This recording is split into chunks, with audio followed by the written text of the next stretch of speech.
Oi, tudo bem com vocês? Olha eu aqui de novo. Então, galerinha, preparados para a segunda parte da evolução do modelo atômico? Espero que sim. Vamos lá, estudamos Leucipo e Demócrito, depois estudamos Dalton, depois estudamos Thomson. Descobrimos que foi Thomson que, através do experimento das ampolas de Crookes, ele descobriu o elétron. Então agora vamos dar continuidade, ok? Vou sair aqui, a minha imagem vai sair, mas a minha voz vai continuar. Segunda parte do modelos atômicos e evolução. Vamos estudar agora Rutherford. Então, saímos lá de 1898, né, corrigindo, para 1911, com Ernest Rutherford. Muito importante para mim esse engenheiro químico, tá? Esse cientista. Nossa turma na faculdade, inclusive, escolheu ele para ser homenageado. Nossa placa no curso de formação de Química se chama Ernest Rutherford. Tá, mas sem delongas, essa imagem que eu coloquei para vocês é a imagem do modelo atômico dele. Observem que tem essa esfera bem no meio, tá? Essa bolinha azul, que é o núcleo. Observem que tem essas bolinhas vermelhas ao redor do núcleo e essa área circular, né, constituindo uma esfera. Para Rutherford, o átomo, na verdade, tem um núcleo, um centro, e ao redor do núcleo teremos as cargas negativas, que ficam girando nessa grande área circular, ok? Ele desenvolveu essa teoria porque, primeiro, ele fez um experimento com uma fonte radioativa. Ele emitiu uma radiação em forma de laser. Observe a figura aí, tá?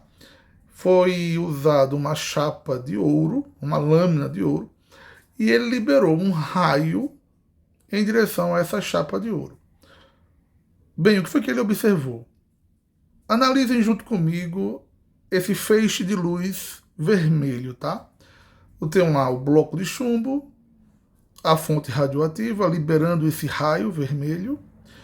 E observem que esse raio, quando incide na lâmina de ouro, tem uma parte que é refletida. Ela bate e volta. São as partículas refletidas. Tem uma pequena parte que consegue penetrar pela lâmina e ser desviada. Se chamam partículas desviadas. E tem uma grande parte que consegue passar direto pela lâmina de ouro. Vai até o final, como se não existisse nada, como se fosse apenas um espaço vazio. Vamos chamar de maioria das partículas. E realmente, a maioria das partículas desse raio conseguiu passar direto pela lâmina de ouro. Então, algumas partículas foram refletidas e não passaram. Outras partículas conseguiram passar, mas foram desviadas. Só que a grande parte das partículas desse raio passou direto. Então, com isso, Rutherford ele fez várias conclusões. Primeira observação: a maior parte das partículas alfa, que ele próprio denominou como partícula alfa, atravessa a lâmina de ouro sem sofrer desvio, como se tivesse espaços vazios realmente. Então, a maior parte das partículas passa direto. Conclusão: há um grande espaço vazio no átomo. Existe um grande espaço vazio no átomo. Por isso que as partículas alfa atravessaram. Que espaço vazio é esse? Vamos chegar lá. Segunda observação: raríssimas partículas alfa foram rebatidas. Não conseguiram atravessar. Portanto, conclusão: há uma parte que é maciça, muito pequena, mas é maciça, pois foram poucas as partículas alfa que colidiram com ela. Isso significa que o átomo vai ter uma região com buracos espaçosos, sabe? Muito espaço. E teremos ali partes maciças, que aí a partícula alfa colidiu com essa parte maciça e voltou. Refletiu. Terceira observação. Algumas partículas alfa desviaram ao atravessar a lâmina. Sofreram desvio? Então, qual é a conclusão? Que a parte central do átomo é positivo e muito forte, muito duro, muito denso, pois são as partículas alfa que desviaram. Ou seja, essa parte central muito densa, positiva, é o núcleo. Caramba!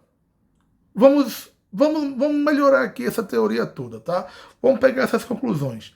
Espaço vazio, algumas partículas alfas colidiram com outras partículas menores e algumas partículas bateram na parte central e voltaram. Nossa, o que é isso? Para Rutherford, o átomo ele tem uma grande área com espaços vazios. É essa área circular amarela que aparece na figura. Quando ele fala em pequenas partes densas, é o elétron que ele está se referindo.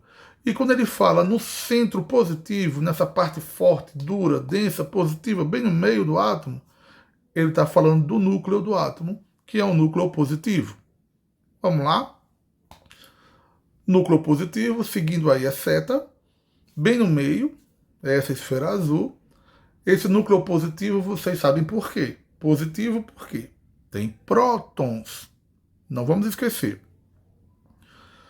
Temos uma região ao redor do núcleo. Toda essa região se chama eletrosfera.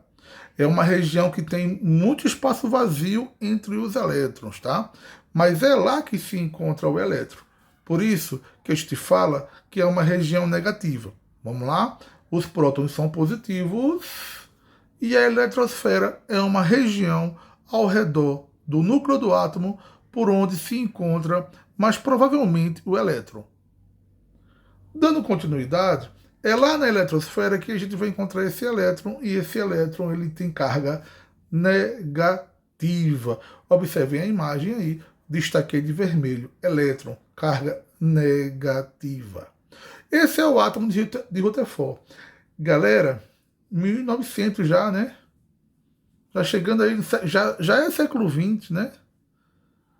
Átomo de Rutherford, núcleo, carga positiva com os prótons no núcleo, uma região ao redor, eletrosfera, essa região ao redor do núcleo, os elétrons estão lá dentro, se movimentando, e existe espaços vazios lá nessa eletrosfera. Bom, ok? Vamos dar continuidade?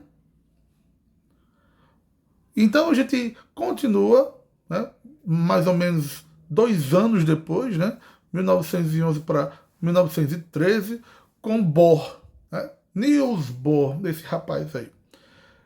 Ele revolucionou, tá? Ele revolucionou a teoria sobre o átomo, melhorando, né? Sendo muito mais específico em cima da teoria de Rutherford. Alguns dizem até que a teoria é Rutherford/Bohr, tá? Teoria dos dois, porque nesse curto período de tempo, 2 anos, 1911 e 1913, os dois contribuíram muito para a ciência nessa área atômica. Então vamos lá, o que ele fala sobre o átomo? Vamos entender. Para Niels Bohr, essa região, essa eletrosfera, que é essa região ao redor do núcleo, na verdade são níveis de energia. E a gente pode representar por uma órbita.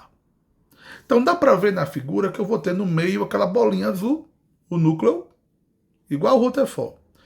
Vou ter a bolinha vermelha, o elétron, igual o Rutherford.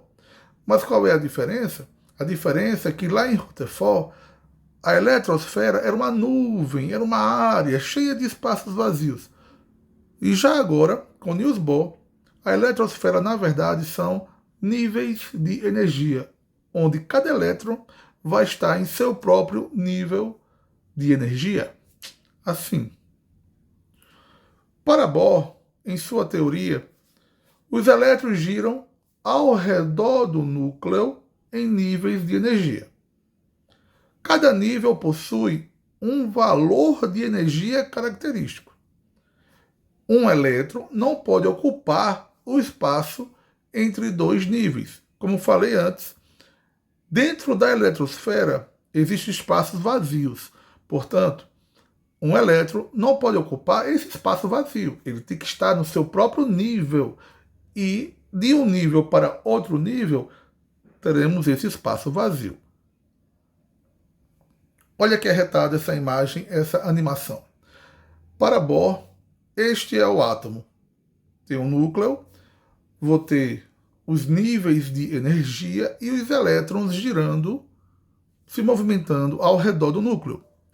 Núcleo é positivo, porque possui prótons.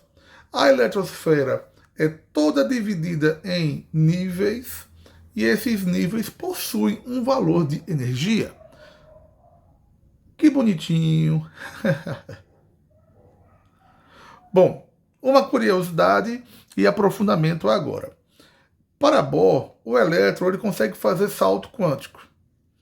Ele consegue saltar de um nível menos energético para um outro nível mais energético. Então, eu estou mostrando para vocês aí uma simulação onde o átomo, esse átomo que é aqui, que está animado, né, bem bonitinho, mostra para vocês o elétron, que está no nível mais próximo do núcleo. Olha a bolinha verde aí, acho que vocês estão enxergando. Ele está mais próximo do núcleo, ele vai receber energia e vai dar um pulo para um nível mais afastado do núcleo, como se quisesse sair daí. Quero fugir. Depois que ele consegue pular para outro nível, que passa um tempo lá, ele vai voltar para o seu nível original. E aí, quando ele volta para o seu nível original, ele vai ter lá muita energia, ele não precisa. Portanto, ele vai liberar essa energia em forma de luz.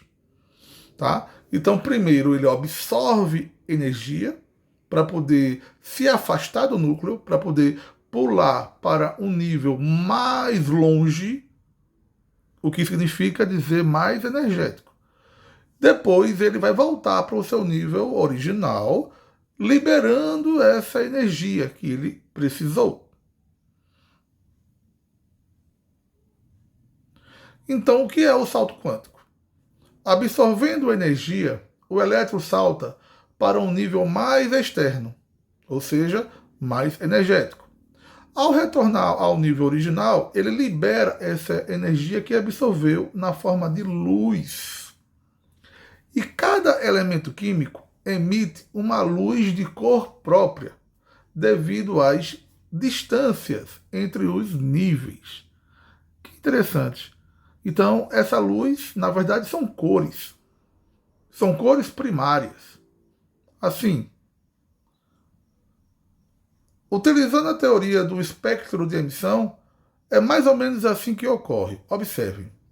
Quando ele está muito afastado do núcleo, no nível, falando do elétron, ele está muito afastado, olha só o elétron vermelho. Ele vai voltar para o seu nível original e vai liberar energia em forma de luz. Ele volta para o seu nível original e libera energia em forma de luz. E a luz é vermelha. E a gente consegue detectar usando um aparelho chamado espectro de emissão. Observe agora o outro elétron, esse verde. Ele está mais próximo do núcleo, então não tem tanta energia, né, assim. Ele vai voltar para o seu nível original e vai liberar luz. De que cor? Verde agora. Observem o elétron azul agora. O azul está mais próximo do núcleo ainda. Tem pouquíssima energia, portanto, que cor ele vai liberar? Voltando para o seu nível original, ele vai liberar a cor azul. Olha que massa, olha o que a gente aprendeu. Então, o átomo evoluiu de uma maneira tão grande que hoje a gente sabe, pelo modelo Rutherford e Bohr, que o átomo ele tem um núcleo com carga positiva, ele tem a eletrosfera, que na verdade são níveis de energia, onde os elétrons ficam se movimentando, circulando ao redor do núcleo. E é lá no nível de energia que eles podem fazer saltos quânticos. Eles podem se afastar do núcleo, eles podem pular de uma camada menos energética para uma camada mais energética. Quando a gente se afasta, né, a gente vai para uma camada mais energética. E ele volta também, né, ele pode saltar voltando para o seu nível original, para a sua camada original, e com isso ele libera energia em forma de luz. Que arretado. Bom, gente, é isso. Espero que vocês tenham gostado. É teórico, sim, tá? E vamos continuar, ok? Com o estudo do átomo, tá bom? Beleza, gente? Valeu, até a próxima. Se gostarem, dê um like, se inscrevam no meu canal. Fui!